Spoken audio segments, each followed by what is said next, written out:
तुमच्या नाड्या माझ्याकडे. दाढी वरील टीकेवरून मुख्यमंत्री शिंदे यांचा ठाकरेंना इशारा. माजी मुख्यमंत्री उद्धव ठाकरे यांनी कोकणातील सभेत मुख्यमंत्री एकनाथ शिंदे यांच्यावर टीका करत मेंढ्यांच्या दाढीला पकडून कुठूनही खेचून आणले असते, असे वक्तव्य केले होते. त्याला आज धोकी का?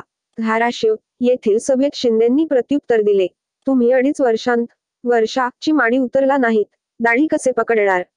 पण या दाढीकडे खूप नाड्या आहेत, हलक्यात घेऊ नका, असा इशारा त्यांनी ठाकरे यांना दिला. शिवसेनेच्या मिशन 48 शिवसंकल्प ध्येय भगव्या महाराष्ट्राचे या अभियानांतर्गत धाराशिव तालुक्यातील ढोकी येथे मुख्यमंत्र्यांच्या उपस्थितीत मेळावा पार पडला. यावेळी त्यांनी सरकारचे विधायक कामे सांगत ठाकरेंवर निशाणा साधला.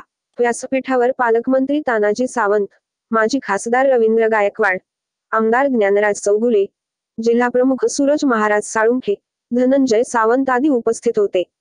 शिंदे म्हणाले, गत विधानसभेला बाळासाहेबांचे विचार सोडून तुम्ही वागलात. त्यामुळे शिवसेना वाचविण्यासाठी आणि महाराष्ट्राच्या भाळी आलेला बेईमानीचा शिक्का पुसण्यासाठी आम्ही धाडसी निर्णय घेतला. स्वतःला मर्द समजता, तर दररोज मर्द आहोत म्हणून सांगत कशाला सुटता? असे ओरडून सांगण्याची वेळ तुमच्यावर काय येते? असा खोचक प्रश्नही शिंदे यांनी विचारला. एकनाथ शिंदे एकत्र निवडणुका घेण्याच्या मुद्द्यावर कोविंद समितीला राजकीय पक्षांकडून 35 निवेदने, सीएम शिंदेंचेही समर्थन. पूर्णविराम म्हणून मराठा समाजाला आरक्षण. मराठा समाजाने अनेक लोकांना मोठे केले, सत्ता दिली. मात्र या नेत्यांनी संधी असताना त्यांना आरक्षणापासून वंचित ठेवले, याची मला खंत आहे. कुणबी नोंदी असताना दाखले मिळत नव्हते, ते आता दिले जात आहेत. ज्यांच्याकडे नोंदी नाहीत त्यांना कायद्याच्या चौकटीत बसणारे टिकणारे आरक्षण देत ओबीसी आरक्षणाला धक्का न लावता आरक्षण देण्याची निर्णय घेतला. आम्ही जो शब्द देतो तो पाळतो, असे मुख्यमंत्र्यांनी सांगितले.